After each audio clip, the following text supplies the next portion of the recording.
All right, you guys, welcome back to the show. Today, I have a very special guest on that I have been anticipating this episode for a long time. I have Dr. Bill Campbell on. He's a professor of exercise science and director of the Performance and Physique Enhancement Laboratory at the University of South Florida. He also publishes a monthly research review. You guys are reading my notes if you're watching, because you know I'm real good with notes. He publishes a monthly research review, which is called Body by Science, that summarizes the latest and best research focusing on fat loss and building muscle, which is my favorite. Bill has also published over 200 papers, 3 textbooks, and 20 book chapters related to physique enhancement, and his articles have been cited over 10,000 times. Dr. Bill Campbell, welcome. Well, thank you for having me. I am so excited for you to come on. This is one of those episodes where I was a little bit nervous because I love your work so much. I love what you're doing in the space. And before you jumped on, we talked a little bit about how you have every gym bro's dream job because you get to focus on muscle building and fat loss, but also with physique enhancement, because let's be real, the majority of my clients come to me for fat loss because they want to look good and feel good. And I think a lot of the conversation floating around is all about, of course, health and bone health and all of the beautiful, wonderful things that come along with muscle building. But we forget that we start doing this because most of us do because we want to look a certain way. And so a lot of your job has been based on that. So that's actually kind of unique and pretty cool. Yeah, I'm very blessed by God. I want to make sure I give God the glory, but Absolutely. I'm living a dream life to have the job I do, to get to work with the students that I get to work with. And yeah, I could not imagine doing anything different than what I'm doing. So you kind of came up with what you're doing. So there wasn't like a position that you applied for. Did you kind of create what you're doing now at the university? So, well, I had to apply for like an open job for a Sure. professor, which means I had to do research. Now, the nice thing about academia is, at least at good institutions, there's something called academic freedom, where they allow you to research what you want to research. And as long as I bring in some level of grant money, and as long as I publish research, everybody's happy with what I do. I'm just unique in the sense that I'm actually studying the things that I think a lot of people that get into our field want to study, but they end up going away from it because there's no money in it. There's no grant money. Yeah. Like nobody will fund me trying to build bigger glutes on a female. Now, Unfortunately. if I were studying obesity, then there's more funding for that. But I tend to study relatively lean people losing more body fat. And again, nobody funds that. So I'm unique in the sense that I don't care about that. I love academia, but I don't really care about, I just like doing what I do. And obviously, I think you would be one of them. There's a huge market for people that appreciate this research on studying fit people trying to build more muscle or trying to even get leaner when they don't really need to lose fat for health reasons. Yeah. Now, my career started in studying obesity. Okay. And then the one other thing is a lot of my research is on females. So that's almost all of the exercise science kinesiology research is male focused. I'm one of the few people that has really focused on females. Yeah. Yeah. I love that. And I think that's another thing that kind of drew your attention for me wanting you to come on because of course, as it would be, most of my clients are women, and women over 30 for the most part, and even up to like you and I had mentioned, I talked to you a few minutes before this, was in their 70s. And so I think everybody's allowed to want to look good. And I try to always remind people that like, there's no harm in wanting to look good. And we would all be kind of silly if we said that we didn't care. And I'm not saying that from a huge vanity point, because I have been all kinds of shapes and sizes. I spent a decade of my life on a stage in a bikini that could fit in a sandwich bag. And, and so I've been all kinds of shapes and sizes, and health has been in the forefront of my mind as I get older. But every single person is allowed to say, hey, I want to feel confident in my jeans or what have you. Yeah, and that's one thing that I've learned. One, I don't shy away from that. Mhm. It I also think a lot doesn't. of people do, and I think that it should be part of the conversation because we're allowed to want to say that, I guess. Well, and see, I think that's the key here. A lot of people won't say it, but it's Mhm. still true. And I used to think when I was younger, now that I'm middle aged myself, I used to think when you get to be in your, old in your 40s or 50s, Yeah. especially in your 60s and 70s, people you don't care as much about how you look. Right. And that is so far from the truth. Again, they're not people don't say it, Mhm. but now that doesn't mean that people don't care about their health. Yes. Health does, as we age, become more and more important. Mhm. But in my experience, um, it does not diminish the visual or the what do you call it? The Aesthetic. cosmetic aspects of what fitness can do. And something Yeah. else I've learned, I'll just say for myself, because yeah, I'm a fat loss researcher, Mhm. but I struggle. Like I'm an obese man in a non-obese body, essentially. Like I love food and I have trouble saying no to things. When I track, I do well. But one thing I've Yeah. noticed, if my physique is, let's just say it's the same. Let's just say I'm sitting at 20% body fat. And if I'm at 20% body fat and I'm not lifting consistently and I'm not really doing any type of cardio. And let's say I am. Let's say hey, I've been very consistent for the last 3 months and I'm doing some cardio, which also has a host of other health benefits. Mhm. My body doesn't change, but my perception of and my confidence is drastically different. My Yeah. body's the same, but how I think I look and how I handle myself is so it's the actions of doing the fitness routines, Yeah. even if nothing changes externally, internally it's massive. And again, that's my own thinking on this. It is, and I think that's part of what I kind of try to drive home to all of my clients as well, and anybody that listens to me. I'm like, keep a promise to yourself. Do you know how inspiring it is for yourself to keep promises to yourself and to show up like you said you were? And if you have 40% that day and you give 40%, it means you gave 100%.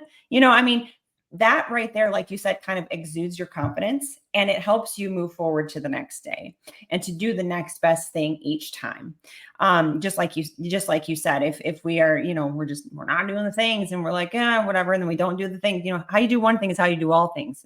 I feel like that sometimes.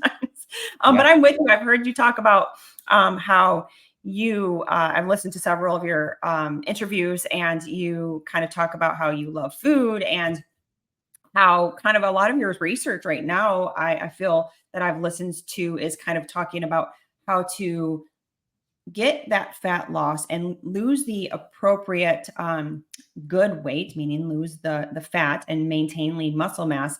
But how do we maintain that physique and maybe that lower level ish of body fat that our body wants to fight to be a little higher? I don't know the science behind that, but I feel like you've talked about that a little bit. And I think internally, a lot of us struggle with that too. Myself being a retired bodybuilder, where I was very structured for a long time. And even now, I do better when I track and when I check in with somebody. Not that I'm ultra structured like I was before, but it's fun to have somebody to check in with and to track your what you're doing each day. But how do you maintain that afterwards? So that's one of the big questions I had too. So we'll kind of lead into that because you have talked about that a little. So we lose fat. Okay, first of all, let's talk about this crash dieting. I listened to a little bit of a podcast that you did on that kind of how fast is too fast to lose body fat. Because we get a lot of people come in and they just want to just go down to the lowest amount of calories and they just want to lose weight at all costs.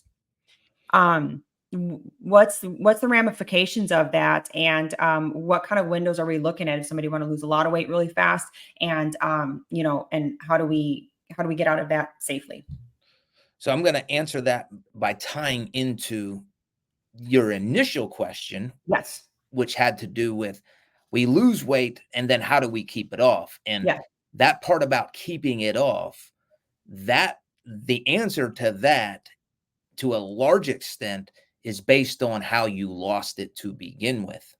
And if you do that incorrectly, you set yourself up for failure to keep body fat or keep weight loss off within a few months and sometimes even a few weeks after your diet's ended. So when I answer this, it handles both things. Mm-hmm. So, and I actually probably within the last, few years, I've changed my perspective a little bit on this whole concept of losing weight quickly. So the general concept is you do not want to lose body weight quickly.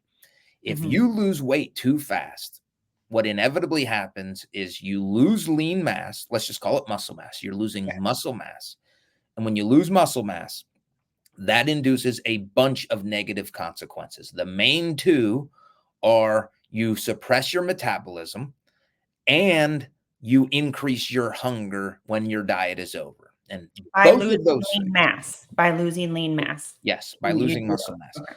So both of those things suppress metabolism, high appetite. Think of now your body's a sponge to soak up body fat because you Mhm. will overeat. And we see this in crash dieting studies, whether they be case studies or even the few human trials that we have showing rapid fat loss for extended periods of time are nightmare outcomes within a few weeks after the diet is ended. Yeah. So, how then do we prevent this? Mm-hmm.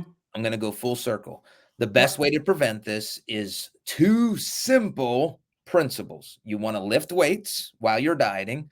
That acts as an anabolic stimulus to your muscles. Dieting is a catabolic. Catabolic means breaking down. So when you're trying to lose fat, your total life, your entire physiology is in a catabolic environment, which is really good for losing fat. You want to break down and lose fat, but it's also Right. catabolic to muscle. So what resistance training does, it keeps introducing these anabolic stimuli, every day or every time you lift weights. It's an anabolic stimulus in an otherwise overall catabolic environment.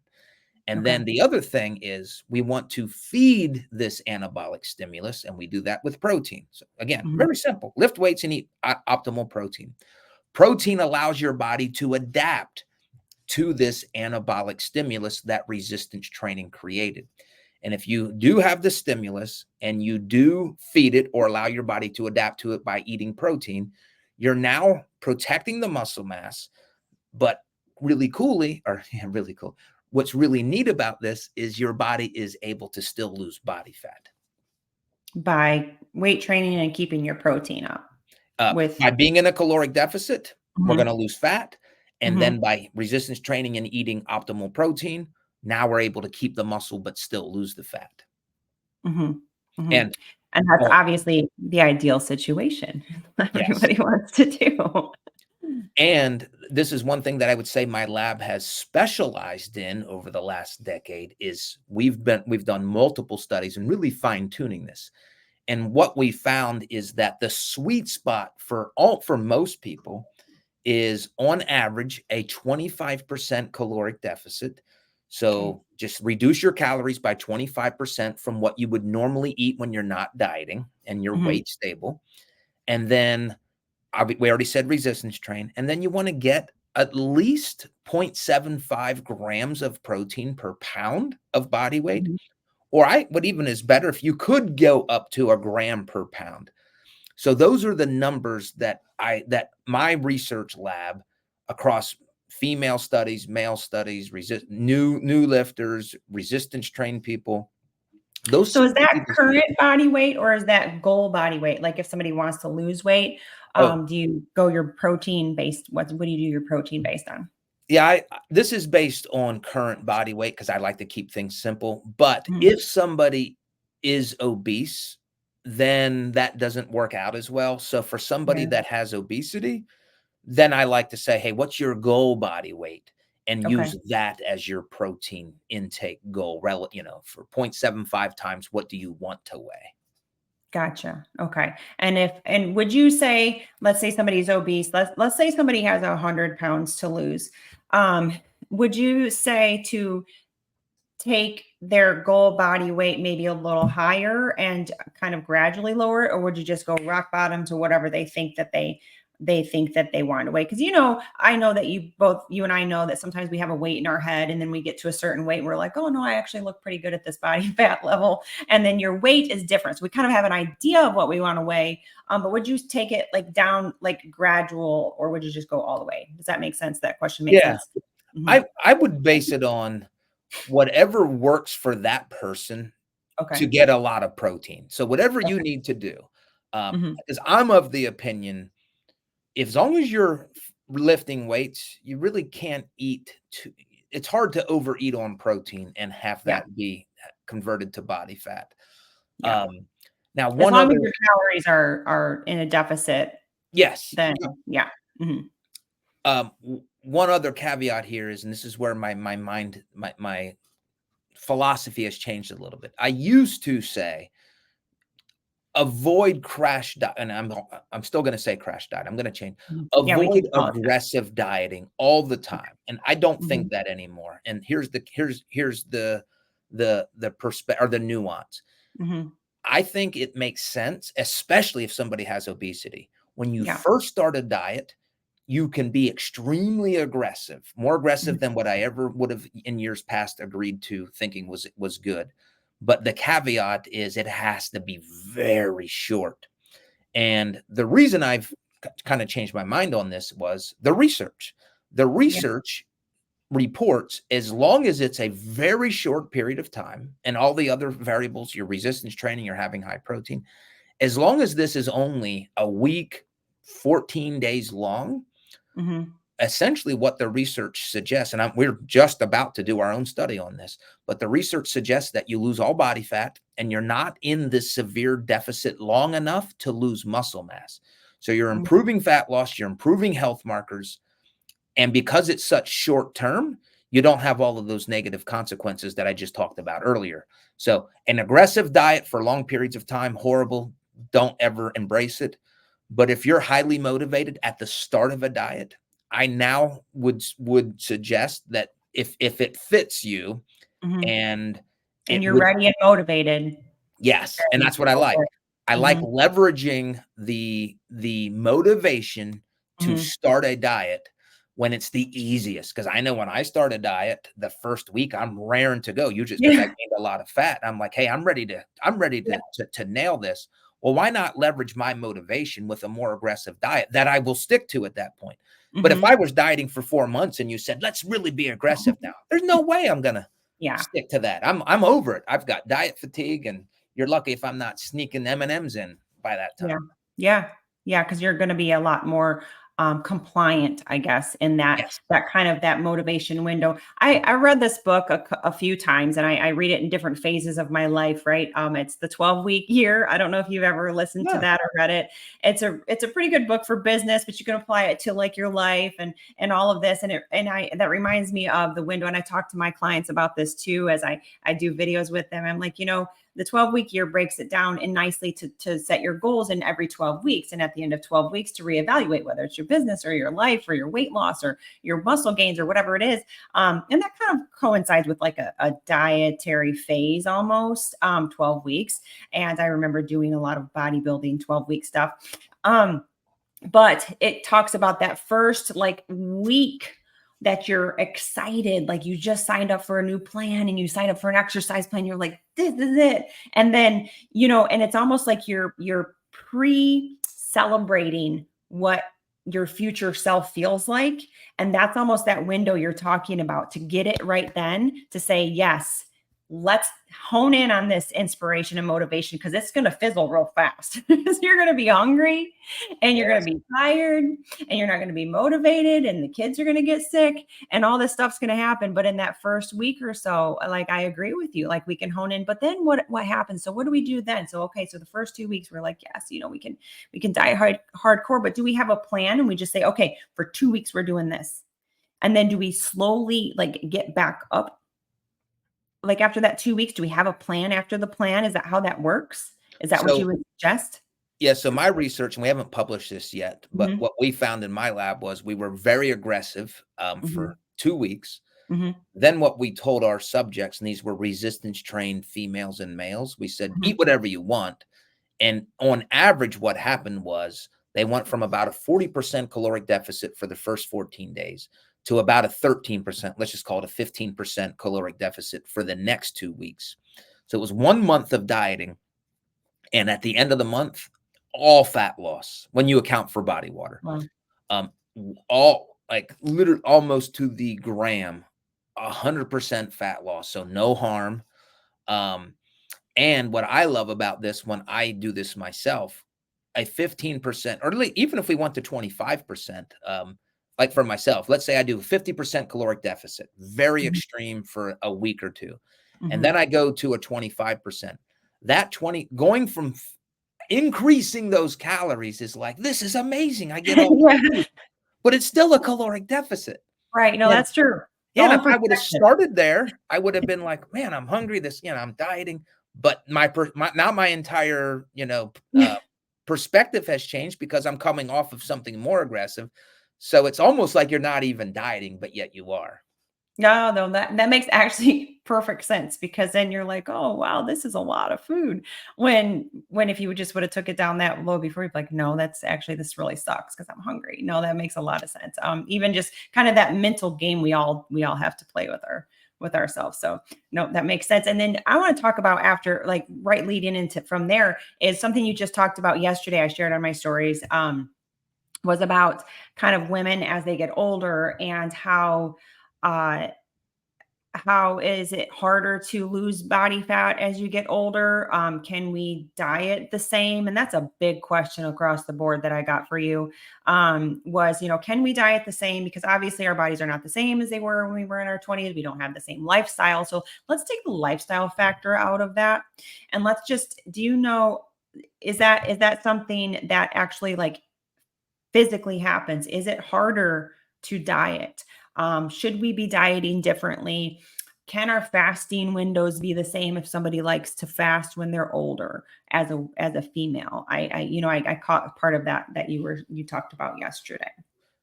Yeah, so this is where I want to preface this with saying at this point I'm going to talk based on my opinion Yeah. because I need to do a lot more work in this specific age group Hmm. before I can talk relative to what the science says. So everything we've talked about up to this point, I'm talking science, research I've done, and we can talk all day about resistance training, protein, diets. Hmm. But as soon as we get into perimenopause, Hmm. um, I want to make sure I do the homework before I start talking about HRT and hormones. Now, again, Sure. I have opinions, Yeah. and here's where my current opinion is to answer your specific question. Does it get harder for women? So we have 100% of women out there.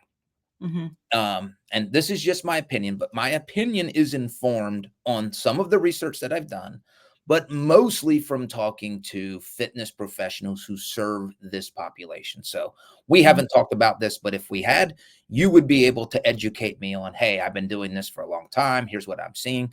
So think of me being educated by people like you when I say this. Yeah. So what my current thinking is we're taking 100% of women in this space. Hmm.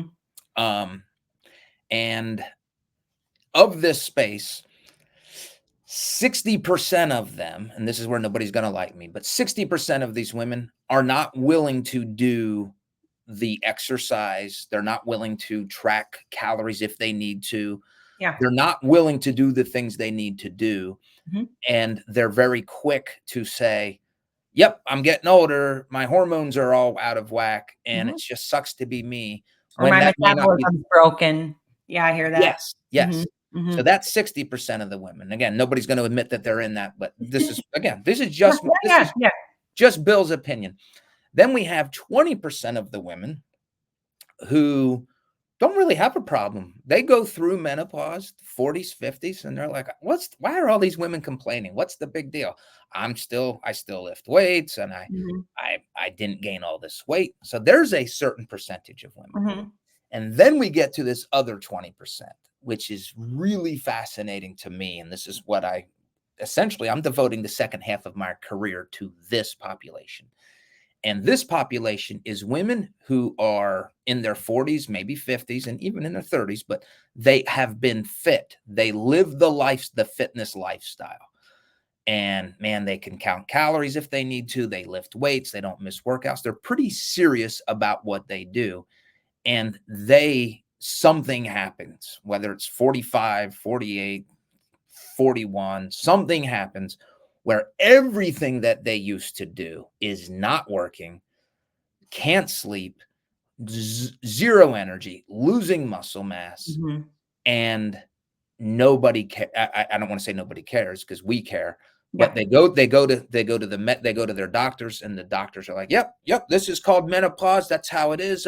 See you in a Or year. they look at your labs and say, "It's fine. What are you talking about?" Yeah. Yes. Yep. Mhm, So again, this is the life as Bill sees it from his mhm, opinions. And mhm, what I'm doing, woke up this morning, I'm doing the work now so that very soon I can start citing studies. mhm, But I want so what does change? Let's just take my opinions mhm, a little further.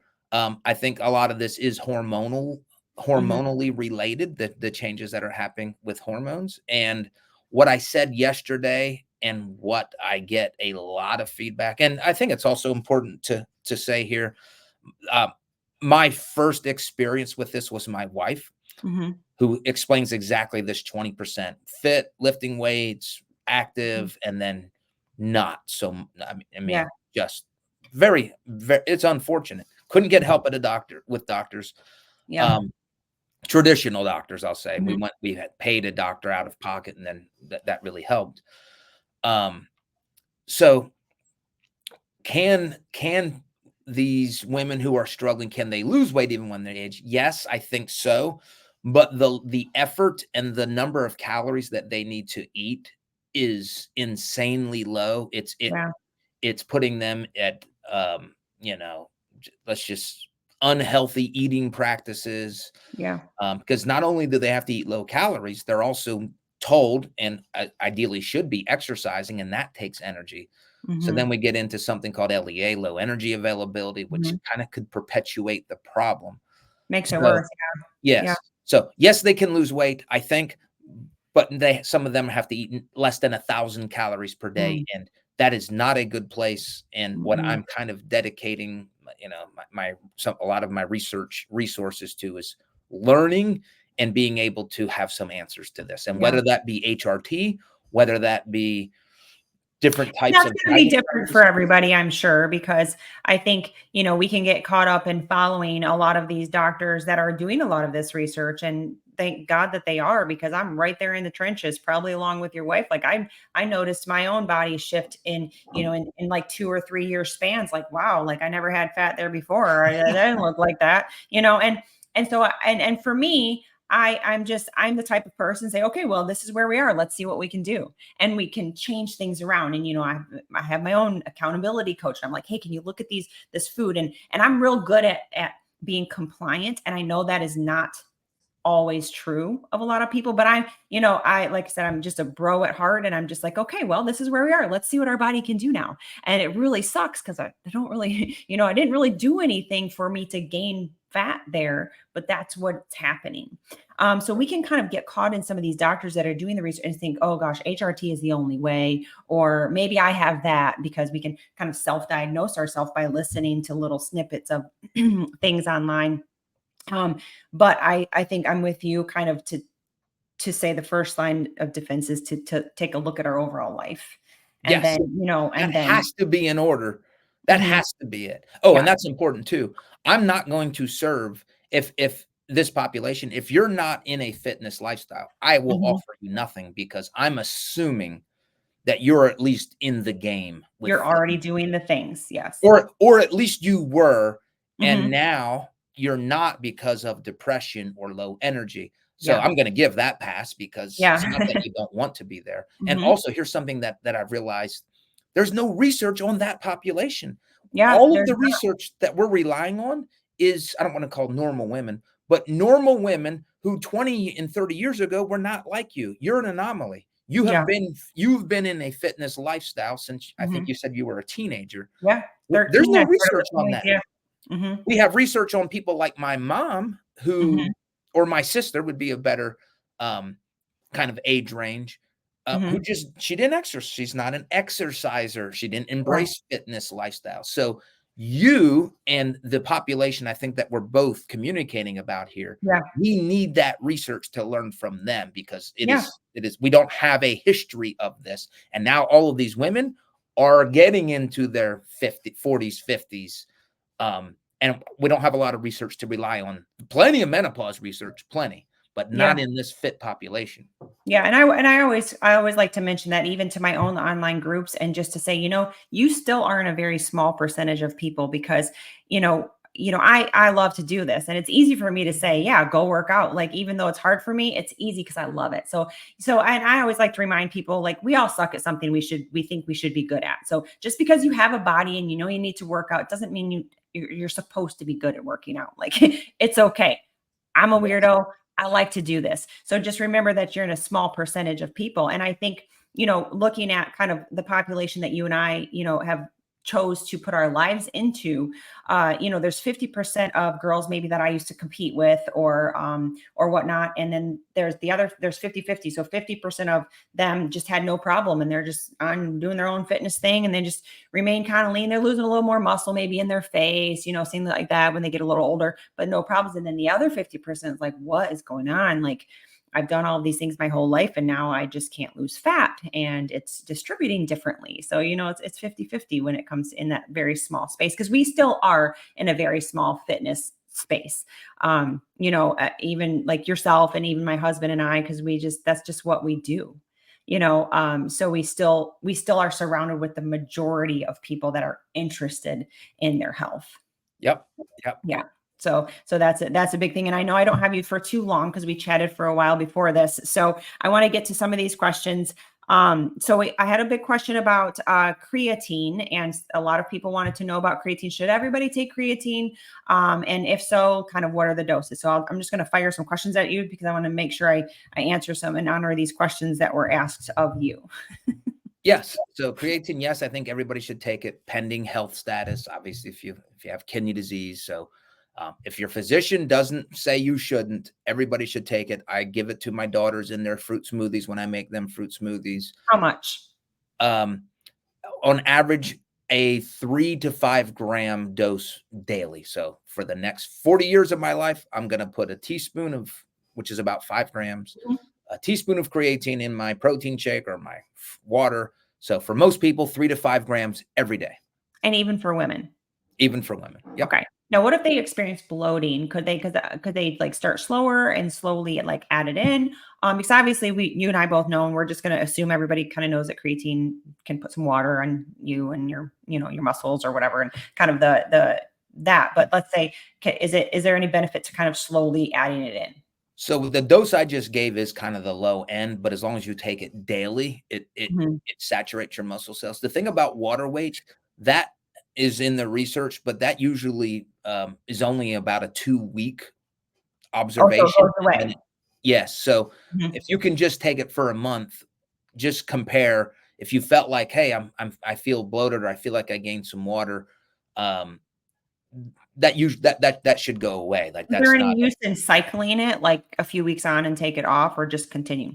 No, I Um, mean, there's no harm, but what happens is when you cycle, now you're lowering the benefits because the mm, goal of creatine is to saturate your muscle cells and keep it saturated mhm. so that you can work out with a little more intensity. Okay. What about, okay, so we know to get about, let's just say we assume everybody knows to get about 30-ish grams of protein, with like with a meal. Let's just say everybody's kind of there. Is there any benefit in having that like within an hour of waking up, or is there a hard cut rule for maintaining muscle? And, with the idea of keeping a lower-ish body fat. Should we eat sooner? Is fasting hurting that? Kind of like, is there a time we should eat after waking up? That protein level for protein synthesis. That was a question. Okay, so the way that I view protein is the most important thing is your total daily amount. Hmm. So if you weigh 150 pounds, weigh 150 pounds, let's just make this easy. Okay. Let's just say 160 pounds. You weigh 160 pounds. To make this easy, a gram per pound, you should get 160 grams per day. That's the Okay. most important thing. Hmm. Now, you ask yourself, what's the next best thing would be to evenly distribute that approximately. So approximately evenly distribute that throughout the day. Hmm. So breakfast, lunch, dinner, post-workout, 40 grams when you wake up, 40 for lunch, 40 after your workout, 40 before bed. But remember, this is not as important as your total daily amount. Let's say you are in a time restricted or fasting window and you're going to eat at 12 and not again until 8, 80 grams at noon, 80 grams at 8 o'clock. We don't have any evidence to suggest that that's worse, or that it's probably better than only getting one big dose. Okay. So total daily amount, most important. Then the next thing is approximately evenly distribute that throughout the day. Now, for myself, I don't like eating in the first thing in the morning. To me, I'm not hungry. So maybe I'm sacrificing a little bit of muscle, but then I'm not going to step on the Olympia stage. I'm okay with that. I'd rather keep my body fat levels low. And to me, not eating until 11 or 12 is what helps me keep my calorie level down. So I don't eat protein until 11 or 12. Okay. And then the next level is around your workout. Not real important, but to me, it makes sense. You're going to eat protein anyway. Go ahead and have one of your protein feedings after or before your workout. Yeah. Yeah, that kind of sounds like my husband. He doesn't prefer to eat in the morning, and he still wants to keep his calories in check because he's mid-40s, and we all got the same kind of, we want to look good kind of goals, and he doesn't really eat till like 10 or 11 either. So Yep. that'll make him happy because he's like, should I be eating protein? I'm like, I don't know. I like to eat right away because I'm hungry in the morning. But that's just me, and I stop eating a lot sooner in the day, and he eats a little bit later. So. Yep.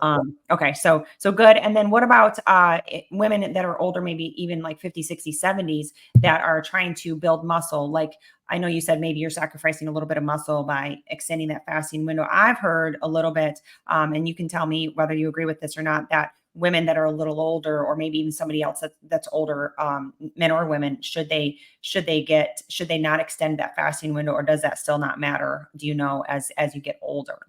Well, one thing we know about protein as we get older is we need to ingest more protein because less becomes available to what we call the peripheral tissues, less becomes available to muscle. Mm-hmm. So extending the fasting window, if your goal is to build muscle, is not the right direction. So I think what I always say here is, what's your goal?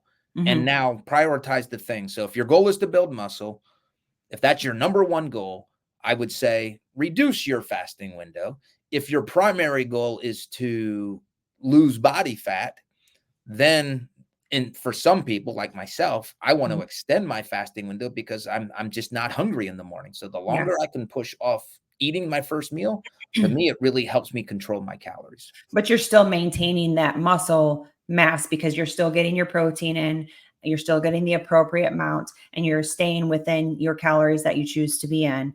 I'm not in fear of, I don't feel like I'm ever losing muscle. Yeah. Could I gain a little more if I ate a lot of protein when I woke up? Maybe. And I'll say maybe. Yeah. Marginally. Again, if I were on if I was trying to get on the Olympia stage, I would eat protein when I woke up. I think, that's old bodybuilding stuff. Eat casein protein before you go to bed. I used to be on the bodybuilding train where I would wake up in the middle of the night and eat protein. Okay. I was in it to win it. So I remember doing all of the old school things. And then heavy weights versus light weights. I know you've talked about this before. You had shared something on your story, and I shared it too. And I actually took it down because I had a couple of my own women say, "Well, why did you put that up there?" Because I started back. I know you got to go in 1 second, but when I started back with the tiny 1 pound weights because I was so injured. And that's another story. Is I had a lot of hormone stuff, and they thought I had all of these problems when really it was just I think I had a really big imbalance of hormones when I was younger. I started with like 1 pound weights, 2 pound weights, and 3 pound weights. And I have some clients that have to start there. And I know what you meant by your post because you were looking for some pictures of women and they Yes. only had these pink weights in their hands, and it's kind of the stigma. But I want you to say it here because I already know what you're going to say, is that if that's the only weight you're lifting and that's you first starting, that's okay. Absolutely. So I wanted to clear that because I said I took it down because it was almost offensive to some of the people, and not that you were, but that I put it up and I'm like, you guys, I started there. You guys know my story. Like I'm looking over here in my office. That's where I work out my pink weights. Like I still keep them over there because that's what I started with. So it is okay to start there. But the point was that we still want to be able to lift heavy no matter where we are. Yeah, and what I didn't like about those images was it just seems like that there is no image that we're giving women that Yeah. maybe they should squat, maybe they should lift with heavier weights. But Yeah. absolutely. And starting off, the research is clear. It doesn't matter what you lift when you start. You will respond to anything. Yeah. Um, And heavy is relevant to you. Yes. But if Yeah. you are lifting with 2-pound dumbbells, if you're 60, 70 years old, 2-pound dumbbells a year after you've started, I would want to challenge that. Or If either I you're were going to get 200 reps. So you pick up your weight or just keep lifting for an hour at one time.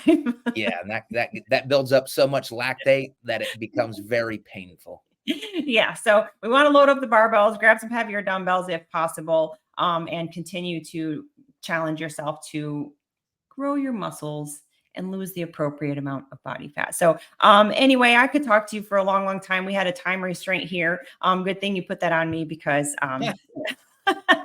I could talk forever. But I just want to have everybody. So where can they find you?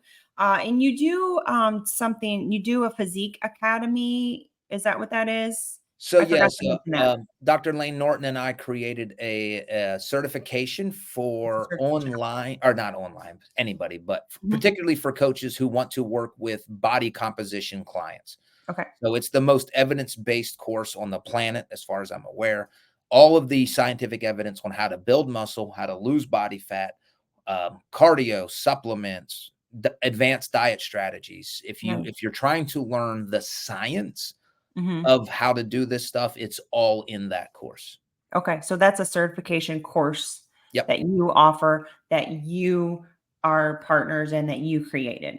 Yes. Yep. Awesome. Me and Lane created every word in that from I love it. scratch. Yeah, very cool. So we can find you there. And where else can we find you for your research review? Research review, just go to my website. It's billcampbellphd.com. And just as you said earlier, I summarize. Research is hard to read and a lot of people don't have time. So I do all of that hard work.